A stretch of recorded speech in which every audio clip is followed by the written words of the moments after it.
Asked to define the word woman during her Supreme Court confirmation hearings in 2022, Judge Ketanji Jackson famously demurred, saying, "I'm not a biologist."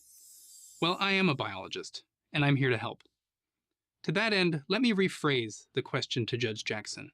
Are sex categories in humans, male and female, real, immutable, and binary, or are they merely social constructs? Answer: real. That's just the way it is, and we all know it. Immutable. It can't be changed. And binary.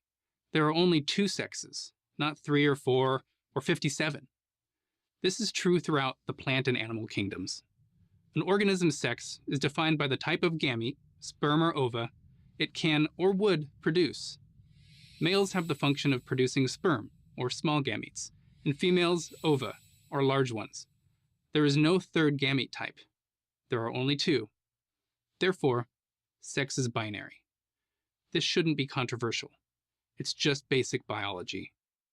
Every one of us is the result of a male and a female, our biological mom and dad, successfully reproducing.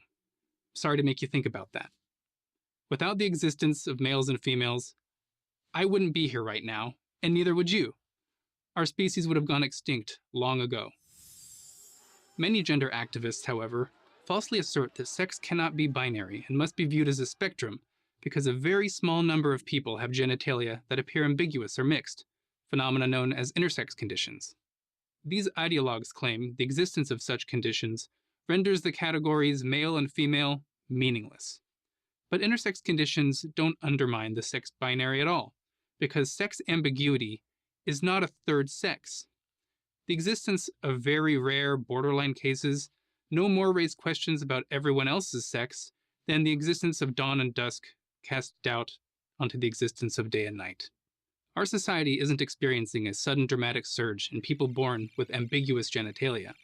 We're experiencing a dramatic surge in people who are unambiguously one sex, claiming to identify as the opposite sex, or as something other than male or female altogether.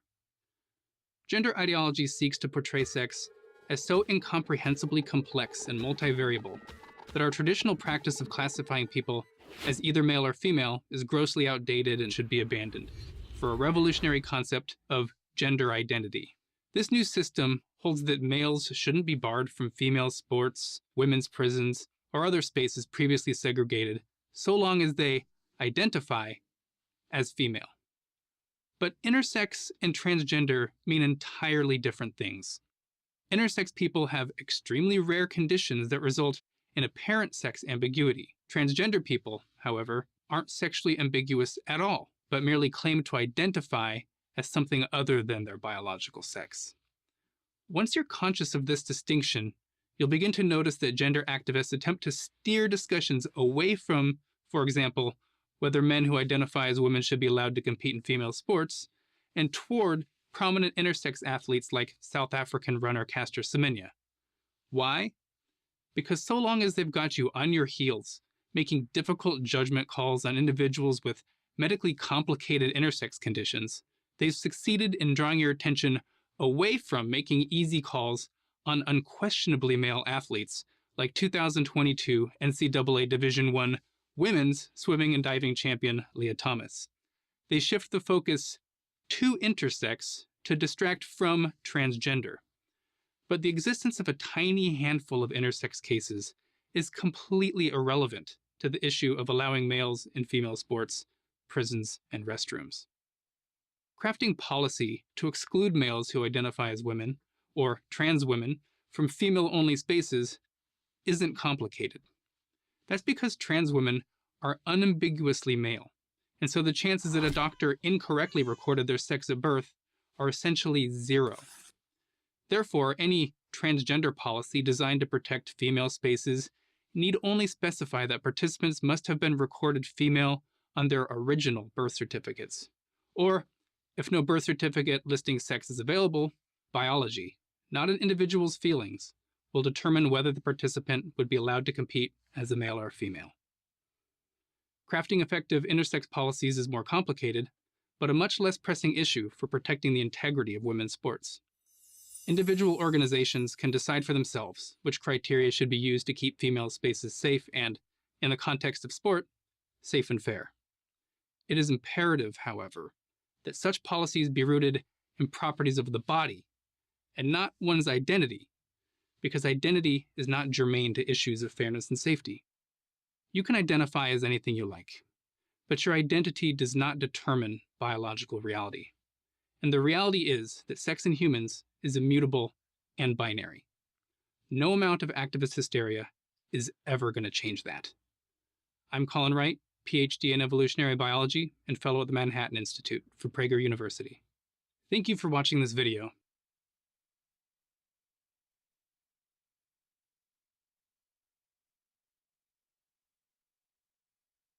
If you know any middle or high school girls today, or if you are one yourself, it would not be surprising if you know someone who identifies as transgender. The latest statistics indicate that 2% of American high school students now identify as transgender, and the overwhelming majority of them are teenage girls. Between 2016 and 2017 alone, the number of females seeking gender surgery in America quadrupled. But if you graduated high school over a decade ago, it was unlikely that you knew anyone who was transgender because, according to the Diagnostic and Statistical Manual of Mental Disorders, the condition underlying it afflicted roughly 1 in 10,000 people, or 0.01% of the population. Almost none of these cases were teenage girls. In fact, before 2012, there was no scientific or medical literature discussing adolescent girls who wanted to transition to the opposite sex. That doesn't mean that we didn't know about transgender individuals. Gender dysphoria, the severe discomfort in one's biological sex, has been studied for nearly 100 years. It almost always involved boys who began feeling it between the ages of 2 and 4 and were strong and persistent in their assertions to everyone around them that they were really girls. When a phenomenon that affects one half of a population, boys, suddenly begins affecting the other half, girls, and when its age of onset shifts from preschool to adolescence, something significant is happening. In 2016, Brown University public health researcher Lisa Littman began studying the sudden spike in trans identification of teenage girls. She concluded that peer influence and social media influence had a lot to do with this trans teen phenomenon. After all, based on parent reports, none of these girls had exhibited symptoms of gender dysphoria at the age that it typically first presents, early childhood. YouTube, Reddit, Tumblr, TikTok, and Instagram all host popular social media influencers, today's version of Hollywood stars, who insist that if you feel uncomfortable in your body, you're probably trans. Many promise that if you start a course of testosterone, all of your problems will go away. There's every reason to believe that these girls are experiencing real psychological pain. Rates of anxiety, depression, and instances of self-harm are all at record levels for this generation. A quick fix becomes very tempting. So it doesn't take much, a YouTube video, a friend's suggestion, to get a troubled girl to buy into the fantasy that gender transition is the answer. Unfortunately for these girls who do not have typical gender dysphoria, gender transition rarely offers relief.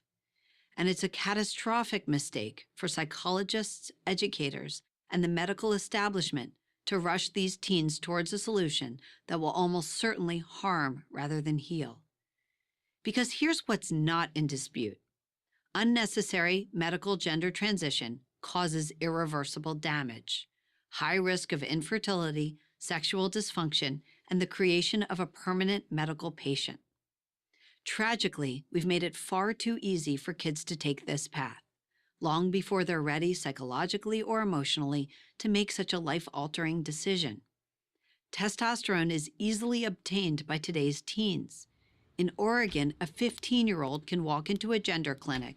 Yes, there are now gender clinics all over the country, and walk out the same day with a prescription for testosterone without her parents' permission. 16-year-old girls have been able to undergo double mastectomies, the removal of both breasts, without even a therapist's note. Predictably, hasty gender transition, remember we're talking about teenagers here, is now leading to a lot of regret. New testimonials appear on YouTube almost every week from teens who acknowledge that they made a terrible mistake and warn others not to make the same one. So how do you protect your daughter from being drawn into this dangerous and growing trend? First, limit their exposure to social media as much as you can. Several academic studies have already linked the alarming rates of anxiety and depression to young girls' punishing experience on social media, a place that often makes them feel sad, unattractive, and alone. Second, oppose the teaching of gender ideology in your kids' school. In California, gender identity education begins in kindergarten and proceeds through high school. The theme is that kids' gender identity is totally independent of their physical sex and something that only they can know. Schools can and should insist that every child be treated respectfully without sowing gender confusion in an entire student population. Third, and most importantly, remember that a teenager is still just a teenager. You don't have to agree with every identity proclamation your daughter comes up with. Knowledge of her identity will develop over time. Until then, being the adult in the relationship is the most loving thing you can do. I'm Abigail Shrier, author of Irreversible Damage, the Transgender Craze Seducing Our Daughters for Prager University. Thank you for